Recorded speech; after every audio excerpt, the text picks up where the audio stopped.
Hello and welcome to CBSE with Sudhir. My name is Sudhir Sasanaman, and today we are going to do chapter number 11 of Social Science textbook, Exploring Society for students of class 7.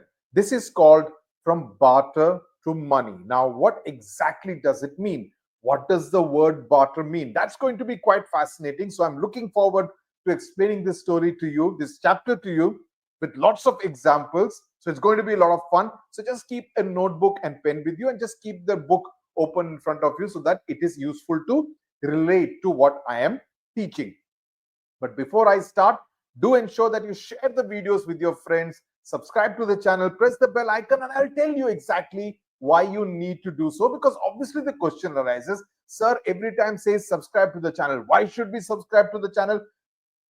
It's a logical question. So, and I think it's my responsibility to tell you what is the advantage in subscribing to the channel. Number one, it's absolutely free of cost, right? All the explanation videos here, done in both English and Hindi for science, social science, and English, are absolutely free of cost, right? So I'm taking double the effort to record the video once in Hindi, once in English, so that students who are comfortable in either of the two languages can do so. If you want to understand this chapter in Hindi, go to the Hindi playlist. My explanations, and that's very important because I have a lot of experience in actually going to many places, reporting on all these places. So my explanations come with lots of real life examples, and also, if you have noticed in my science videos, with practical demonstrations. Especially, you would remember my chapter on magnets, materials around us. This year, electricity. I show a lot of practical demonstration so that it's easier for you to relate to it. And finally, and this is most important, I try to go beyond your textbook, because you will all do well. I'm very sure. If you are my student, you will do well in the examination. No doubt about that. You will score 50 on 50, 80 on 80, 100 on 100. All that will be fine. But I want you to have the right base so that when you go to class 9, 10, 11, 12, what I'm teaching you now will be the base for all that. That's what is going to be useful. So when I teach you in class 9, 10, 11, 12, it will be easier for you to understand. Okay, so that's the basic funda. So subscribe button ko dabao. Now, you see at the beginning of this chapter, there is a quote by this very eminent economist called John Maynard Keynes. He said the importance of money flows from it being a link between the present and the future. What exactly did he mean by that? Let me break it down and explain to you in very simple language. What he essentially said was, money matters not just for what it can do today. Money obviously can do something today, but it also allows individuals like us, the governments, families, businesses, to plan, invest, and make decisions for the future. I'll give you an example. Your parents want you to study in some top notch university in India or in the US. Okay, it will need a certain amount of money because the fees will be high. Your parents decide that, okay, because we need to send him to this university, which will cost this many lakhs of rupees, we need to start saving for it today. So you save money, you invest it in the right instruments. We put it in, let's say, a mutual fund, which will, maybe double the money in 10 years or something. So you do that so that by that time it is time for you to go to that university, that money is available. Or you put it in any of the government schemes which will give you assured returns, that there is no chance that that money will become reduced, right? Stock market, mutual funds can be a little risky in comparison. Okay, so that is what Keynes meant. So you save money to buy a house in the future, or for your admission, for your education, for marriage, etc., etc. You invest in stock market, you buy a stock for, let's say, 500 rupees. In 5 years it becomes 1,000 rupees, 1,200 rupees. So you make a profit on that particular stock. The government starts a factory in some remote place. What is the advantage? The factory will ensure that there is money being brought here. It will generate employment. It will employ 1,000 people, 2,000 people. So for the local people, it will generate employment. For the employees to come and go, the transport sector will come in. they will make money. The catering people, the food people will make money. The markets will be set up. So there is an entire local economy that gets vibrant. All this is about paisa. Okay, paisa and rupiah. So let's move forward. So as you see in this photograph, the barter system essentially meant that people would just give with when money was not there, when currency was not there, when notes were not there, when coins were not there, people would exchange goods. For example, I have something, you don't have it, but you need it. You have something which I don't have, but I need it. So what do? We do an exchange, right? I'll give you another example. In India, and this happens in a very interesting manner.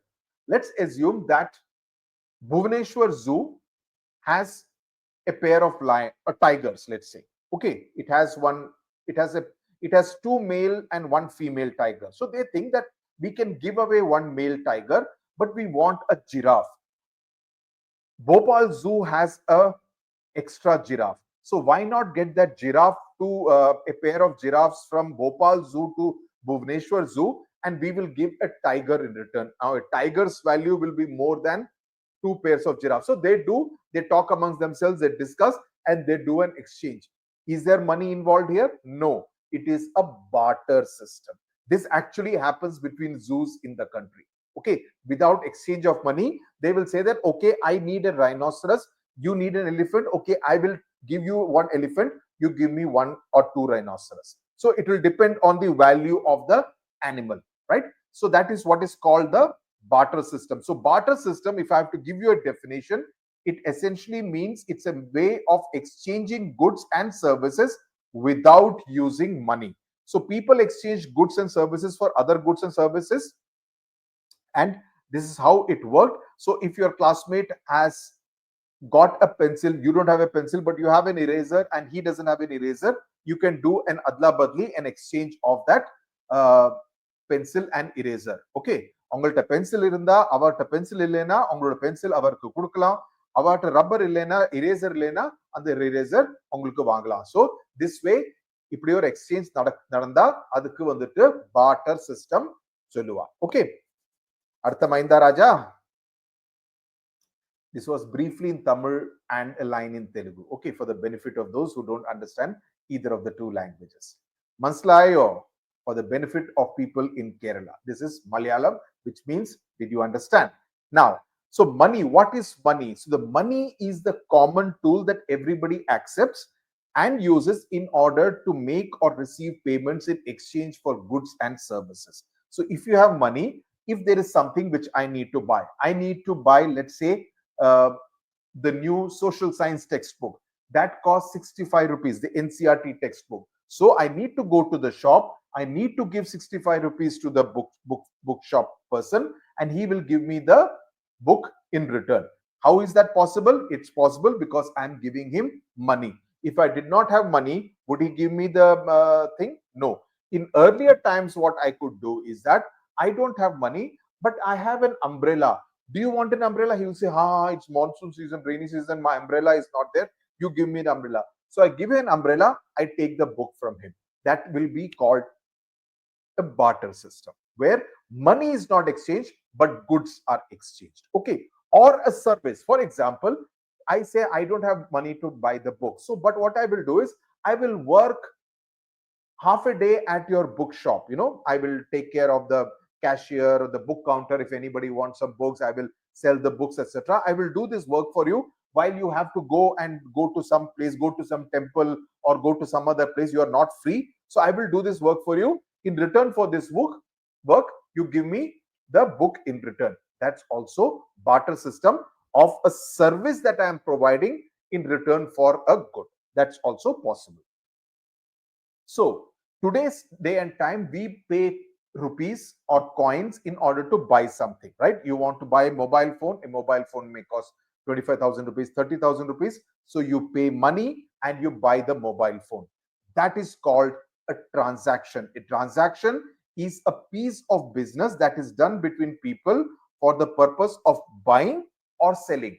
He's selling me the mobile phone, I am giving the money and buying the mobile phone from him, right? Then finally, the other word that you need to understand is commodity. What exactly is a commodity? Commodity is anything. That book is a commodity. If I go to a paint shop or a mobile phone is a commodity. If I want to buy paint to paint my house, right? I buy the paint ka dabba, 2 liters ka dabba. That is a commodity. So any product or any good that can be bought or sold or traded, that's known as a commodity. Okay. And in olden times, I give you these examples of paint and mobile phones in a very modern urban context. In olden times, it could be cow, cattle, sheep, buffalo, it could be seeds, it could be salt, sugar, tea, coffee, cloth, different kinds of things. Now, there are these three very interesting examples which have been given in your book. I'm going to explain this in more detail because it's very fascinating. Okay, by chance, if your teacher decides to give you questions from this, and if she has explained this, but I'm going to give you a very good explanation. The first one is called stone money. Okay, now what exactly are these? Let's understand this. Now, these are two drawings which I have illustrations which explains the barter system in detail before we get into that. Now, you see this person on the extreme left. Okay, on the extreme left, you find this person. He has got grains. This fellow also has got grains. They are selling the grain, giving the grain to the two ladies. They are giving them cloth. They are these two cloths with them, which they are giving it to these two gentlemen. They are also going to give it to this ironsmith, who is going to give his tools, which are kept here, okay, in return for these grains which they have. This is called the barter system. Let's look at the illustration on the right. Now, these men have brought these pots, right? In return for the pots, this lady is going to give the jewelry. So maybe for one jewelry, she may get some 20 pots or something like that, right? So this is again called the barter system. So what exactly was this stone money all about? If you see the illustration on the left hand side, these were large limestone discs, okay, which cannot be moved from one place to the other. They were in use from 500 CE, Common Era, to early 20th century, which is around 1910, 1920. These were in a place called Micronesia, Yap Island, and these were known as non-traditional currency because they are not currency, right?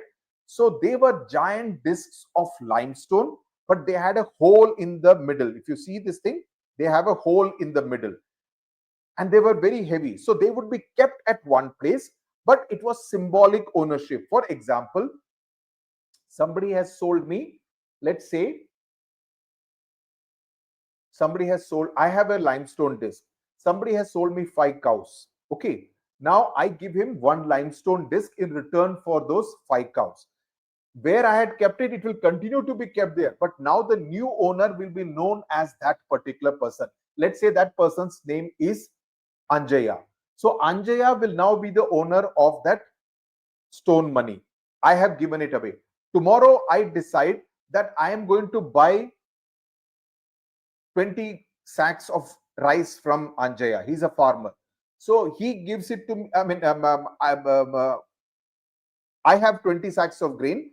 I give it to Anjaya and I take back that limestone thing. So it will be symbolic ownership so that they stayed at one place. The large stones, they stayed at one place, but the ownership could change. It could be mine first. It could be Anjaya's the other thing. It was used to buy land. It was used for giving dowry at those times, bad practice, ceremonial gifts, etc., etc. The other interesting thing is the second one, which is the Aztec copper tajadero. Okay, I hope this is the right way of pronouncing it. It is a Spanish word for chopping knife, though it was not used as a knife, and this was in Mexico, which is below the United States of America. So the Aztec Empire used copper tajaderos as currency from the 14th century till about 1521, almost, let's say, 200 years plus. Now these were, as you can see in the, let me just reduce the size. As you can see in the illustration, these are looking like knives, but they were not very sharp, so they could not be used as knives. So they would be used as currency. So if someone sells something to me and I have 5 knives with me, tajaderos with me, I will give 5 tajaderos in order to buy that particular piece, whatever it could be, gold, silver, copper, whatever be it, but I will buy it from him. Okay. So they were not very sharp, so they were used as currency instead of being used as a chopping knife, and they were used to pay for goods, to pay taxes, to pay somebody's salaries, etc. The third example is even more fascinating. These are known as tevao, which is a red feather coil which is made from the feathers of a bird. Okay, and this was used as money on the Solomon Islands. Now, this was known as red feather money. It was traditional currency in the Solomon Islands, and as you can see in this beautiful illustration, and the person on the left is handing over the red feather money to the person on the right. This was in the tribal community. Now, it is like a long belt. It's like a coil made from scarlet honey eater bird. Okay, so it is made from this particular bird. Feathers were used. They were plucked. They were attached to the bark of a tree, and a single tevao coil could be many feet long. Okay, like a snake or like a belt. It was used to pay compensation. Somebody has done something wrong to you. You say that okay, he needs to pay compensation, so he will give this particular tevao coil. Or it was used for dowry, and basically from the 19th to the 20th century. Now, let's move forward. The basic question: why do we need money? Fundamental question: why do we need money? You need money because you need to buy things, right? You need to earn a livelihood. You need to buy things to eat, to drink, to have basic comforts, etc., right? I'm recording here. I need a laptop, right? I need a web camera. I need the air conditioner to keep the room cool. I need the lights, right? All this costs money. Nothing comes free. So imagine that you are a farmer, okay, and the place you live actually has no currency. They operate with a barter system. But you need a pair of shoes. You need a sweater because it's going to get cold. It's going to be winter. And you also need to buy medicines for your grandmother. All you have is one ox, bell. Okay, you have one ox. What do? Can you sell the ox and get all these things? No, because the person who would sell the shoes will not sell the sweater. He will not sell the medicine. So how do I kind of exchange this? It's a little tricky. It's a little difficult. So what you do is that, I mean, the option that he has is to sell the ox, in return get, let's say, 10 bags of wheat. Okay, he gets 10 bags of wheat. Then he takes 2 bags of wheat to a shoe shop and gets the shoes from there. He takes another 2 bags of wheat, goes to the medicine shop and buys the medicines for his grandmother. He takes another 2 bags of wheat, goes to the sweater shop and buys a sweater for himself. So that way he's able to do so. But imagine if you had to take the ox everywhere. The ox cannot be divided, obviously, right? So it is a problem of divisibility. So he exchanges it first for the wheat, and then he exchanges it smaller quantities in order to buy the sweater, the shoes, and the medicines. So what you learn from something like this? What you learn, you can see it in the illustrations which are given in your book. And he has to be careful with the wheat because the rats can eat the grain, as you can see in this illustration. So the main problem that comes is that what is called in economics, it's called the double coincidence of wants. That just like the farmer, people who depended on this barter system would face problems in making an exchange in everyday life. Because if I have only an ox, I mean, how do I exchange it to buy vegetables and fruits? So they need to find the exact item whose value is the same as the item that I have. So if I want to, like for example, I said, if Bhubaneswar Zoo wants to exchange a tiger, it cannot exchange a tiger in return for one mongoose. No, mongoose is where, and tiger is the, like the lion, it's the one of the badsha of the jungle, right? So you cannot do that. So for a lion, for a tiger, you need to have 2 giraffe or 3 giraffe in return, or a tiger and an elephant, maybe an equal return, that's fine. So you need to make comparable exchanges.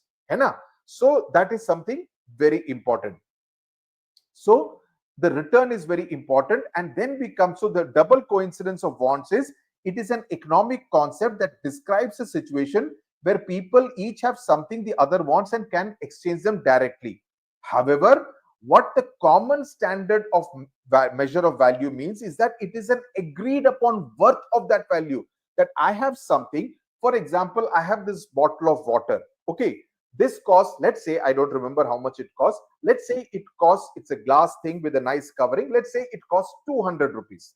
Just as an example, I'm saying, let's say it costs 200 rupees. So that worth is decided because I have think the manufacturing cost, the packaging cost, the cost of this cloth, everything, and the fact that it is nicely branded, I'm putting the value as 200 rupees. So an agreed upon worth for a transaction that helps us determine the value of a bottle of glass, a glass bottle, okay, which looks good. Now, in such cases, if one of the persons feel that the exchange is disadvantageous, for example, as I said, I want to, I have 2 bags of wheat. I want to buy a sweater. I feel that only I should give you only 1 bag of wheat. It's not worth 2 bags of wheat. So I will bargain, tolmol, right? That I don't think so. I will give you only 1 bag. You give me the sweater. He says, no, no, nothing doing.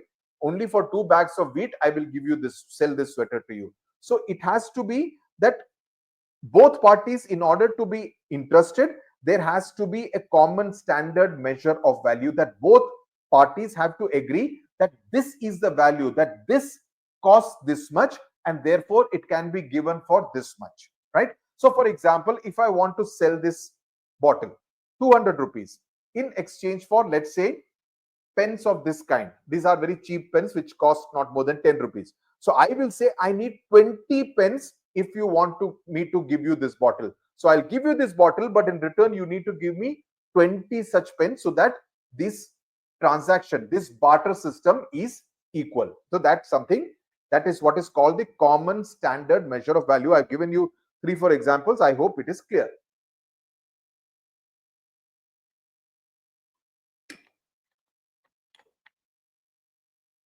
Now let's move forward. Now the double coincidence of wants is given an example. Same thing, he's just tried to explain it. Now the other two important parts are divisibility and portability. Divisibility is what? You cannot exchange a part of the ox. So divisibility is the capacity of an object or material to be split into things. Like grain can be split. Let's say I say I will give you only 1 bag of grain, wheat. The other person says, no, for this sweater you need to give me 2 bags. We bargain a lot, and finally we agreed at 1.5 bags. So 1 bag I give, from the other bag I take out half the grain and I give that wheat to him, so that I have managed to buy the sweater for 1.5 bags of wheat, because grain was a divisible commodity. Ox is not a divisible commodity. है ना? So grain was a divisible commodity. So I managed to do that. So divisibility is that concept, is that capacity of an object or material to be split into different pieces or portions. The second part which you need to understand is what is portability. Portability is the ability to be able to taken from place A to place B to place C. The ability of an object or material to be carried from one place to another. Now, an ox could be ported. It could be carried from one market to another, no problem.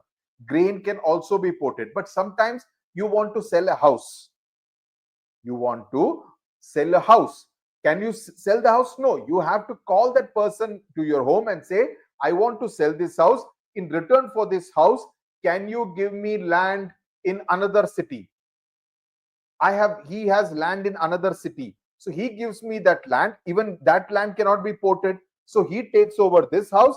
I go to that place and stay on that land. So that is again a problem of portability. But certain things like ox, grain, etc. can be transported from one place to another. The final part is that of durability. That while ox is durable, okay, it may fall sick, but otherwise there's nothing going to happen to it. But grains, wheat, you have to be careful because they can be eaten by rats. So the question of durability means whether that particular object or material is long lasting, whether it will not get corrupt. For example, you buy something of wood, you put it outside. it is exposed to the sunlight, it is exposed to the rain, it will get spoiled in 6 months or something, then it is not durable. Which is why when you buy something from any shopkeeper, he will say, I give you 6 months guarantee or 1 year guarantee, it will not get spoiled. If it gets spoiled, you return it, I give you that 1 year guarantee, right? So that is something. For example, this chair that I have another chair. This chair which I had, one of the wheels came off. Okay, I had bought it last October. So I called up Urban Ladder and I told them that, I sent a mail to them and I said that this has come. Is it possible for you to send somebody to fix it? He says, no, that it has only 6 months of warranty and it has expired. October means March, it has expired. So now we cannot do this repair. You'll have to get it done locally by somebody. So no, this thing. So I'm not able to use that chair. It is lying in my other room. So I've taken my daughter's chair, right? So the durability is not there because it has got spoiled within 6 months. I mean, actually it got spoiled in the 7th month or something. One of the wheels came out, so it is kind of disbalanced. So that is what is called durability. So now what happens is, even though currency, that is notes or coins, has replaced, obviously nobody uses barter system anymore, right? But there are some traditional markets in our country which still use the barter system. Very interesting. One of them is in a place called Junbil Mela, which is in Assam, which is in the Morigaon district of Assam. So here what happened, Jun means moon in Assamese and Bil means a wetland area, which is swampy, wet with water, etc. So there a fair is conducted, a Mela is conducted, and it starts with Agni Puja, etc. And basically the tribal communities from Assam, also the neighboring state of Meghalaya, beautiful state, Meghalaya, they come, the Jaintia, the Khasi tribes of Meghalaya, they gather every year and they discuss political issues of their states, of their region, of the country, etc. And they maintain friendly relations and they bring their produce and exchange among the others. So Assam, somebody may bring tea, Meghalaya may bring some, let's say, some hats. So they kind of exchange commodities, different materials. And this continues to be a socio-cultural event even today. And bartering begins early in the morning and goes on through the day. So you see, this person has got some dried fish.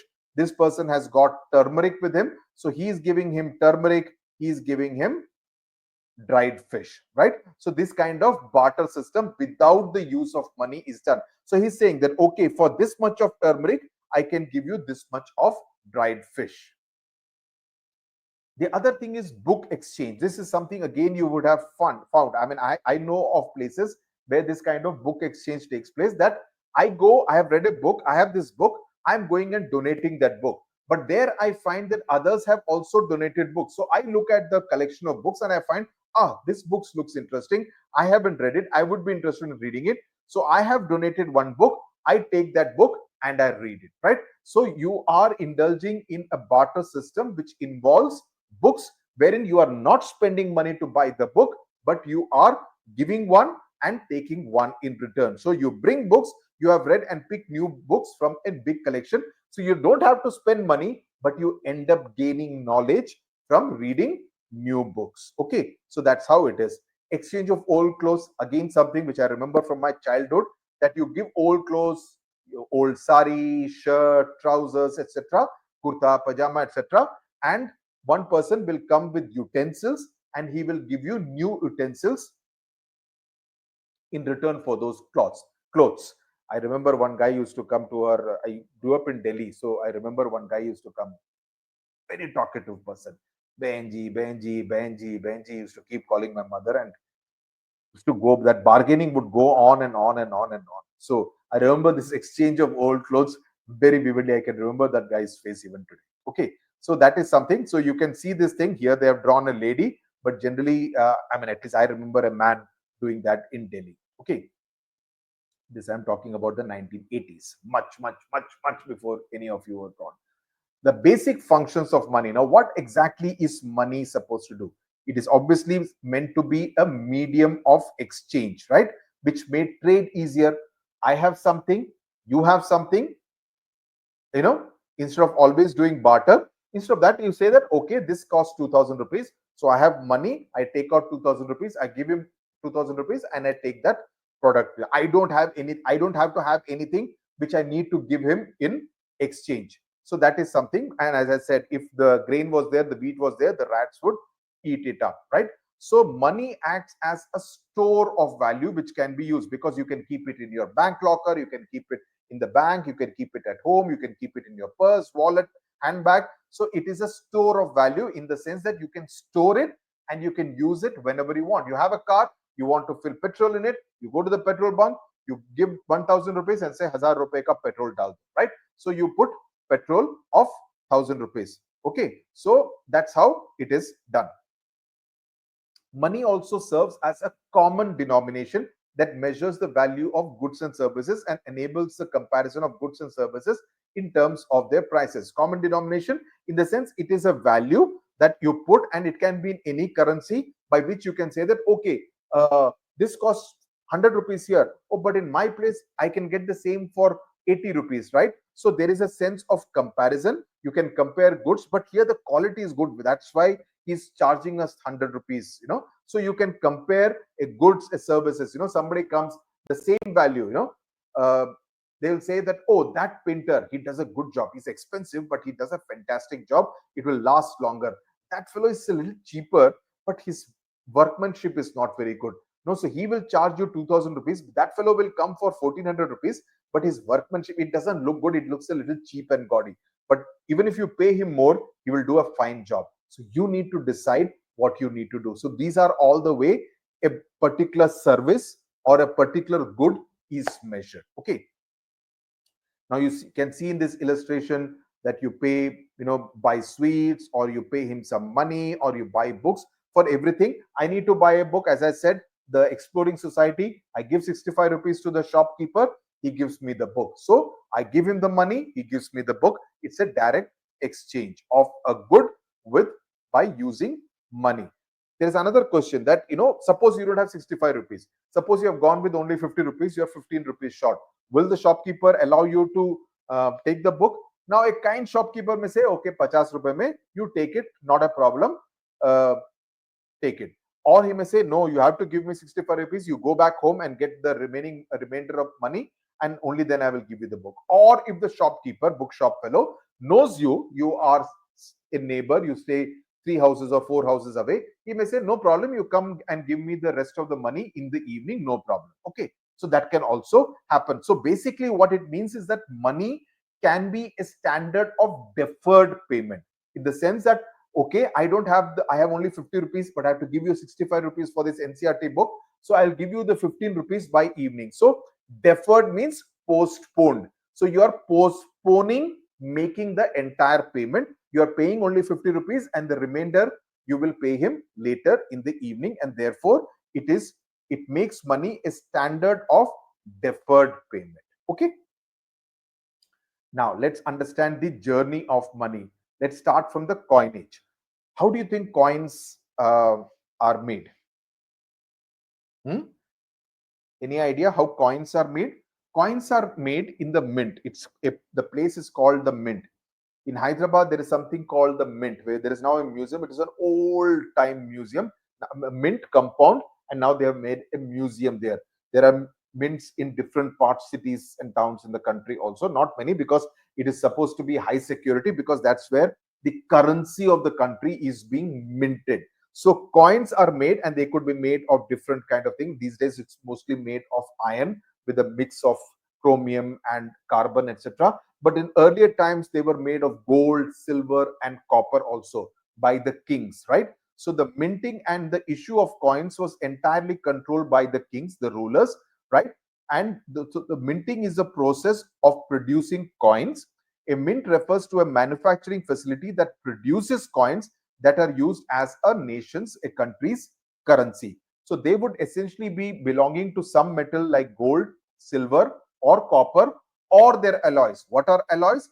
An alloy is a metal which is made by combining 2 or more metallic elements, right?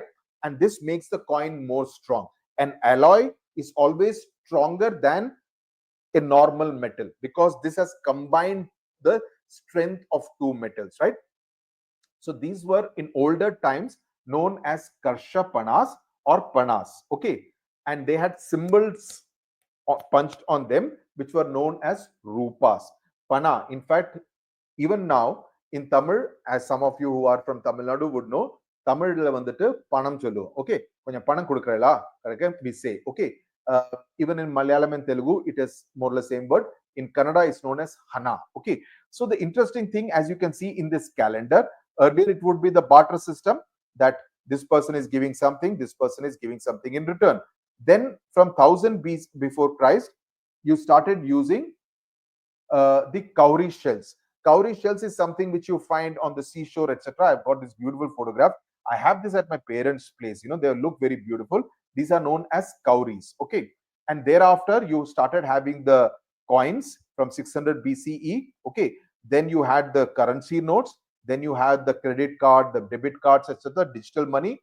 And these days you have UPI, which is essentially an invention done in India, where you use Paytm, Google Pay, Phone Pay, Beam, etc. in order to make digital transactions where you do not need to even give any coin or any rupee. Money goes from one account to the other person's bank account digitally. It's a digital transaction. That's why we are now digital India.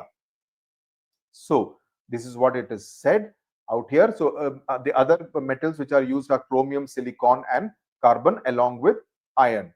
Now you would have, just like when you flip a coin, you have something called the heads or tails, right? When you do the toss during cricket, etc. So the head is essentially, the face will be on the head, and that side will be known as the head. The reverse side, where the currency value is put, is generally known as the tail. So they had different kinds of symbols. For example, during the Chalukya dynasty, mainly it would be animals, trees, hills, or any deity. So you had Varaha Avatara, which is an avatara of Lord Mahavishnu. Matsya Kurma Varaha, which is the third avatar of Vishnu. Okay, so Matsya Kurma Varaha. Matsya Kurma Varaha. Vamana. Vamana is for, yeah. Varaha, and decorated three-tiered parasol. Parasol, I told you in the history thing, associated with Lord Buddha. An interesting question being asked here, that, you know, in Pudukkottai, which is in Tamil Nadu, during archaeological excavations, they found some coins on which there were some heads which were embossed with Roman kings, faces of Roman kings. If you see the photograph, you will know. So these are all Roman coins which have this kind of heads. What could be the reason why these coins were found in Pudukkottai in Tamil Nadu? So I've given you the answer with a much more of a clear illustration out here. So the coins were embossed with faces of Roman kings, and this was a clear evidence that trade used to take place between Roman traders and people in modern day Tamil Nadu. You know, it could be the Chola kingdom, the Chera kingdom, or the Pandya's kingdom, right? So Roman merchants must have come by sea in order to buy pearls, spices, ivory, textiles, or precious stones, right? Because Tamil Nadu has a coast, so there were many ports out there. So they would have come by sea to come there. And the presence of these Roman coins indicates that they were accepted as currency. Just like today, the American dollar would be accepted in India. I have come from America. I want to convert into rupees. I go to the bank and I convert into whatever it is today, 85 rupees to a dollar. So I get that value. So if I give $1, I get 85 rupees, whatever, minus some exchange rate, whatever. Maybe some 83 rupees or 84 rupees I would get from him. So it can be. So similarly, Roman coins were also accepted by the people in Tamil Nadu. That's what these excavations in Pudukkottai actually prove. Then this is just giving you a value of some of the things. This is interesting information. I remember when I was in school, the bus ticket, and our school was something like about a couple of 1.5 kilometers something, would be 15 paisa. 15 paisa for ticket on the DTC bus in Delhi. Then it became 20 paisa. Then it became 30 paisa, 40 paisa. Then athani, yani 50 paisa. So that used to be the cost of a bus ticket for a distance of about 1.5 kilometers, right? So in 1942, before independence, you had half anna. So 1 anna is equal to 1/16th of a rupee. Okay. In 1947, 1 anna, if you had 1 anna, you could buy 1 dozen bananas. Today, you need to shell out 40 rupees to buy decent quality bananas. So 1 quarter anna in 1918. These are the different coins which were there at different times in India. Okay.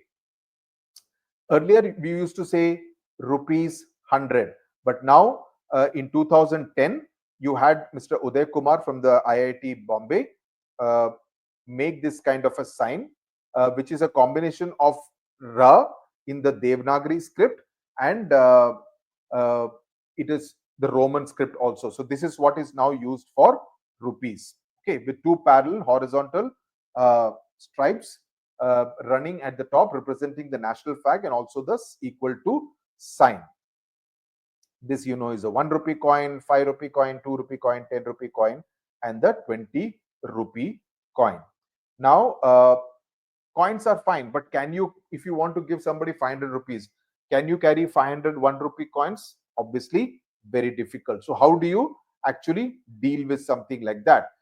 It's okay to buy some, vegetables and fruits, it's okay. But when you want to buy something big, for example, you want to fill petrol for 1,000 rupees at the petrol bunk, can you carry 1,000 1 rupee coins? That fellow will say, no, I am not going to take so many coins. So that will not happen. But if you want to fill air in your car, you want to give him 10 rupees, you can give 2 5 rupee coins. That is perfectly acceptable. So then started the thing for currency, and it started in China, and then it was introduced in India in the late 18th century. So the currency is a symbol system of money that is used in a particular country. For example, India uses Indian currency. The coins and the paper, etc., is Indian currency, which is issued by the Reserve Bank of India, whose headquarters is in Mumbai, right? Similarly, you had Pakistan rupee, Sri Lanka rupee, American dollar, British pound, euro in all the European countries, right? So different Singapore dollar. So you have different currencies in different countries in the world. What are denominations? Now, denominations are units in which coins and paper notes are classified. Like, for example, 50 paisa, 1 rupee, 2 rupee, 5 rupee. But you also have notes. In fact, I have a 1 rupee note which is no longer being used, right? Nobody uses it, but I have a 1 rupee note from very old time.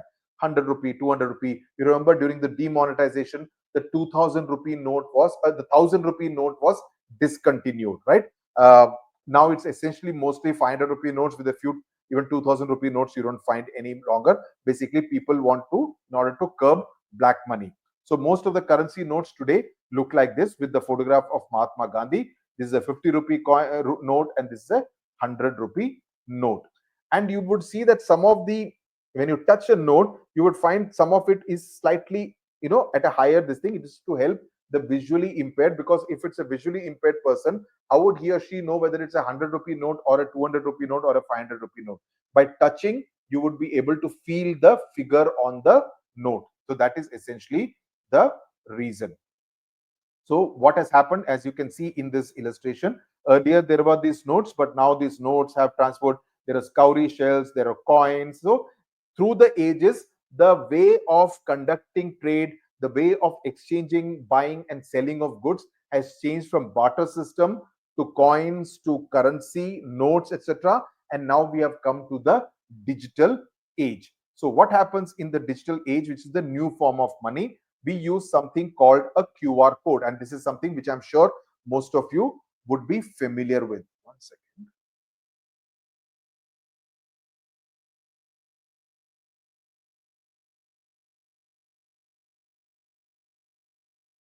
Most of you would be familiar with. You want to buy bananas and you have bought one dozen bananas. You want to transfer 40 rupees. You're not carrying cash, but you have a mobile phone and there is internet on it. So you ask him to open the mobile phone. It will have the scan code, which will be linked to his bank account.